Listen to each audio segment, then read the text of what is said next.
या देवी सर्वभूतेषु माँ चंद्रघंटारूपेण संस्थिता नमस्तस्यै नमस्तस्यै नमस्तस्यै नमो नमः। आप सभी को नवरात्रि की शुभकामना।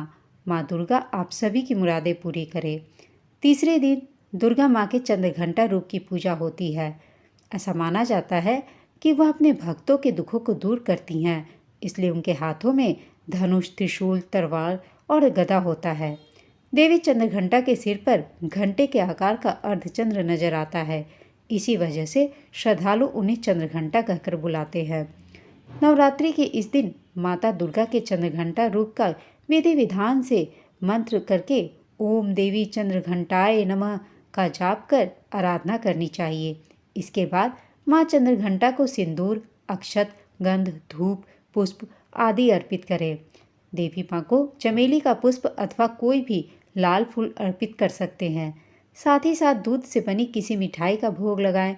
पूजा के दौरान दुर्गा चालीसा का पाठ और दुर्गा आरती का गान भी अवश्य करें। आइए सुनते हैं माँ चंद्रघंटा की कथा। माँ चंद्रघंटा असुरों के विनाश हेतु माँ दुर्गा के तीसरे रूप में अवतरित होती हैं, जो भयंकर दैत्य सेनाओं का संहार करके देवताओं को उनका भाग दिलाती हैं, भक्तों को वांछित फल दिलाने वाली हैं। आप संपूर्ण जगत की पीड़ा का नाश करने वाली हैं। जिसे समस्त शास्त्रों का ज्ञान होता है, वह मेधा शक्ति आप ही हैं। दुर्गा भवसागर से उतरने वाली भी आप ही हैं। आपका मुख मंद मुस्कान से सुशोभित निर्मल पूर्ण चंद्रमा के बिंब का अनुकरण करने वाला और उत्तम सुवर्ण की मनोहर कांति से कमनीय है। तो भी उसे देखकर महिषासुर को क्रोध हुआ और सहसा उसने उस पर प्रहार कर दिया। यह बड़े आश्चर्य की बात है कि जब देवी का वही मुख क्रोध से युक्त होने पर उदयकाल के चंद्रमा की भांति लाल और तनी हुई भौं के कारण विकराल हो उठा, तब उसे देखकर जो महिषासुर के प्राण तुरंत निकल गए, वो यह उससे भी बढ़कर आश्चर्य की बात है, क्योंकि क्रोध में भरे हुए यमराज को देखकर भला कौन जीवित रह सकता है। देवी, आप प्रसन्न हो। परमात्मा स्वरूपा आपके प्रसन्न होने पर जगत का अभ्युदय होता है और क्रोध में भर जाने का आप तत्काल ही कितने कुलों का सर्वनाश कर डालती हैं। यह बात अभी अनुभव में आई है, क्योंकि महिषासुर की यह विशाल सेना क्षण भर में आपके कोप से नष्ट हो गई है।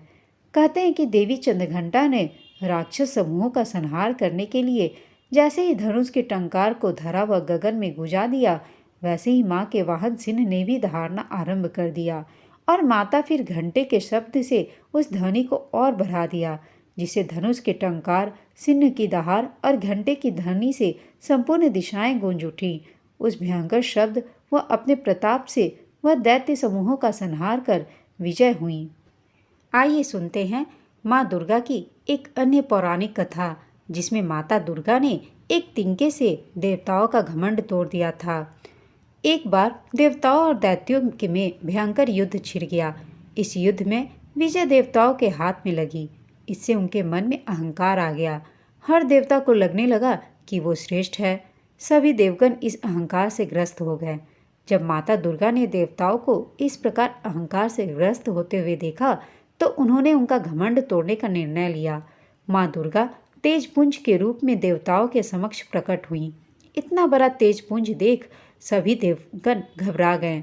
इंद्रदेव ने तेजपुंज का रहस्य जानना चाहा और वायुदेव से इसके लिए मदद भी मांगी। वायुदेव अपने अहंकार के साथ तेजपुंज में पहुंचे। तेजपुंज ने वायुदेव से उनके बारे में पूछा। वायुदेव ने खुद को प्राण स्वरूप तथा अति बलवान देव बताया। फिर तेजपुंज के ने जो माँ दुर्गा थी, वायुदेव के सामने एक तिनका रखा।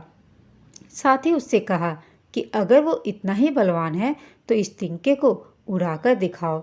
वायुदेव ने अपनी सारी शक्ति लगा दी, लेकिन इसके बाद भी वो तिनका हिला नहीं। वायुदेव वापस आए और इंद्रदेव को सभी बात बतलाई।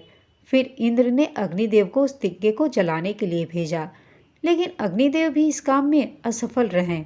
यह देख इंद्रदेव का अभिमान चूर चूर हो गया। फिर इंद्रदेव ने तेजपुंज की आराधना की। माँ ने प्रसन्न होकर अपनी असली रूप दिखाया। फिर उन्होंने ही इंद्र को बताया कि ये उनकी ही कृपा थी कि उन सभी ने असुरों को पर विजय प्राप्त की।